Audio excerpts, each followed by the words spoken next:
आपको तो पता ही होगा कि अभी तक बहुत सारे गेम्स रिलीज हो चुके हैं जो कि काफी अच्छे हैं, लेकिन जो स्टूडियो इन गेम्स को बनाते हैं ना, वो उस गेम को परफेक्ट बनाने का तो ट्राई करते हैं, लेकिन एक परफेक्ट गेम बनाना नेक्स्ट टू इम्पॉसिबल है। क्योंकि आजकल गेम्स का मैप या सराउंडिंग इतने बड़े और रियलिस्टिक होते हैं कि हर चीज को फिक्स करना बहुत मुश्किल है। और इन गेम्स के स्टूडियोज इनके अपडेट्स भी देते रहते हैं जब उन्हें पता लगता है कि इसमें कोई बग या फिर ग्लिच है। इसलिए आज की वीडियो में आपको 10 ऐसे गेम्स बताऊंगा जिनमें काफी बग्स थे, लेकिन फिर भी वो काफी ज्यादा पॉपुलर हो गए। वीडियो को शुरू करने से पहले वीडियो को लाइक कर दो एंड चैनल भी सब्सक्राइब कर दो ताकि आपको ऐसे ही हाई क्वालिटी गेमिंग कंटेंट मिलता रहे। फार क्राई 2 2008 का फर्स्ट पर्सन शूटिंग गेम है जो कि माइक्रोसॉफ्ट विंडोज, प्लेस्टेशन 3 और एक्सबॉक्स 360 के लिए आया था। लेकिन जब फार क्राई 2 आया था तो उसमें काफी बग्स थे, जिसमें से कुछ ठीक हो गए थे थोड़े अपडेट्स के बाद, लेकिन कुछ ऐसे हैं जो आज तक नहीं हुए। क्योंकि जिस स्टूडियो ने इस गेम को डेवलप करा था उसे इसके आगे के सीक्वेंसेस भी निकालने थे, तो वो कुछ बग्स या ग्लिचेस को उसने इग्नोर कर दिया। जैसे कि एनपीसी का बाउंस करना, मतलब जंप नहीं, वो अचानक से काफी ऊपर तक जाता है और फिर नीचे आ जाता है जैसे कोई बॉल हो। और दूसरा है कंटेंट का मिसिंग होना। आपको कहीं कहीं पर ऑब्जेक्ट्स हवा में दिखेंगे, जैसे कि वो किसी पर रखे हुए हो पर नीचे जो ऑब्जेक्ट है वो होता नहीं है, तो ऐसा लगता है कि हवा में फ्लोट ही कर रहे हैं। तो बग्स तो काफी सारे फिक्स हो गए थे, पर ये दोनों जो हैं वो आज तक फिक्स नहीं हुए फार क्राई 2 में।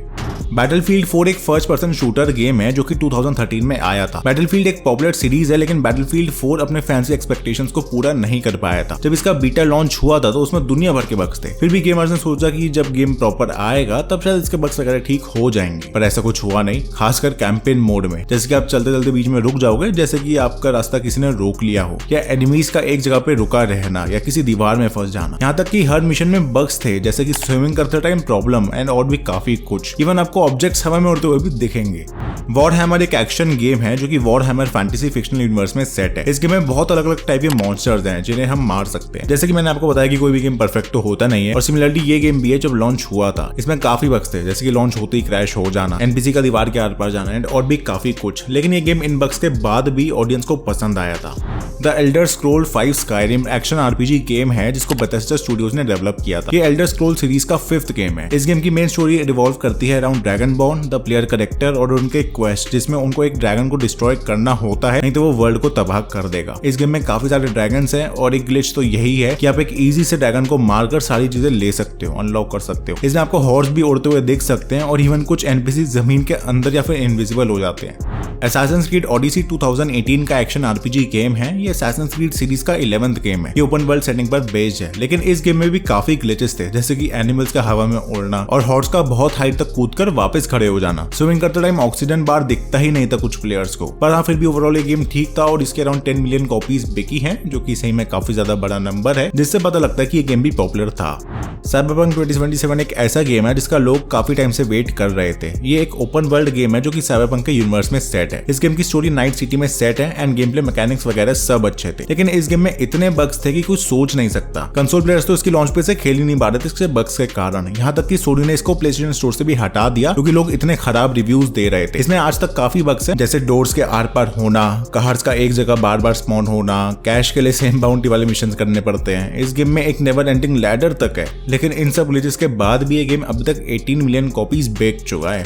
बैटमैन अरखम सिटी 2011 का एक्शन एडवेंचर गेम है जिसको रॉकस्टेडी स्टूडियो ने डेवलप किया था। ये बैटमैन अरखम असाइलम का 2nd पार्ट है। ये एक ओपन वर्ल्ड गेम है जिसमें हम 3rd पर्सन पर्सपेक्टिव से खेलते हैं। इसके अराउंड 40 आवर्स का गेम प्ले है जिसमें हमें ह्यूगो स्ट्रेंज को मारना होता है। कैट वुमन से भी हम खेल सकते हैं, लेकिन जब हम कैट वुमन से खेलते हैं ना, तो बैटमोबाइल जो कि बैटमैन की कार है वो ग्राउंड से नीचे घुस जाती है एंड वहीं फंस कर रह जाती है। दूसरा, जब आप ब्रिज से जंप लेकर पानी में जाते हो तो कैट वुमन कहीं अलग जगह स्पॉन हो जाती है। ऐसे अजीब से बग्स हैं, बट इसके बावजूद बैटमैन की गेम्स काफी ज्यादा पॉपुलर है।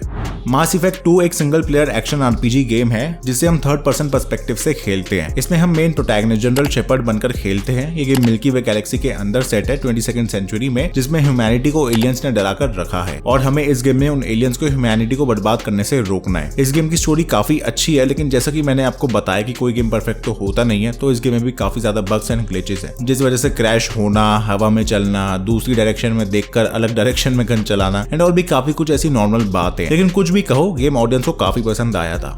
आजकल फॉरेन गेम्स की लिस्ट में मेड इन इंडिया गेम्स भी आने लगे, पर अगर अच्छे रीजंस की वजह से आते तो बेटर रहता, क्योंकि बग्गियस्ट गेम्स में हमें फौजी की बात तो करनी पड़ेगी। भाई साहब, जब लॉन्च हुआ था तो कितने बग्स बग्स थे एंड इवन आज भी हैं। इवन इसका DDM भी दुनिया भर के बग से भरा हुआ था। अब रिलीज होने से पहले ये गेम काफी ज्यादा पॉपुलर हुआ था क्योंकि इसको अनाउंस ही अक्षय कुमार ने किया, वो भी ऐसे टाइम पर जब PUBG बैन हुआ था। तो एक खबर सी फैल गई थी कि इंडिया ने PUBG तो बैन कर दिया पर अब वो अपना खुद का PUBG जैसा गेम ला रहे हैं। इसके चक्कर में इसके 4 मिलियन प्री रजिस्ट्रेशन भी हो गए थे, जो कि अपने आप में काफी ज्यादा बड़ा नंबर है, जिससे पता लगता है कि गेम तो काफी पॉपुलर था पर रिलीज होने से पहले था, क्योंकि उसके बाद तो ये किसी को पसंद नहीं आया।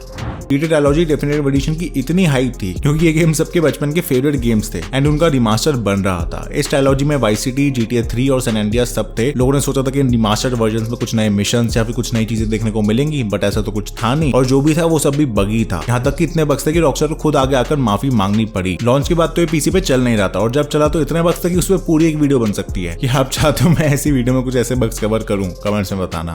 तो गाइस ये थे वो 10 गेम्स जिनमें ग्लिचेस या बग्स होने के बाद भी काफी पॉपुलर हुए। वैसे क्या आपको पता है कि ये गेम्स इतने पॉपुलर हैं कि इन कम्युनिटी ने इनके अलग अलग मॉड्स निकाल रखे इन बग्स को फिक्स करने के लिए। अगर आप चाहते हो उसके ऊपर तो मैं उसके ऊपर वीडियो बना सकता हूँ, वरना अगर सेकंड पार्ट चाहिए तो 10,000 लाइक्स करवा दो इस वीडियो पे। आई होप की वीडियो आपको अच्छी लगी होगी। साथ ही साथ चैनल भी सब्सक्राइब कर दो ऐसी वीडियोस देखने के लिए, क्योंकि गेम्स गॉसिप पर आपको मिलता रहेगा ऐसी क्वालिटी गेमिंग कंटेंट। मिलता हूं आपसे अगली वीडियो में, तब तक के लिए टाटा बाय बाय।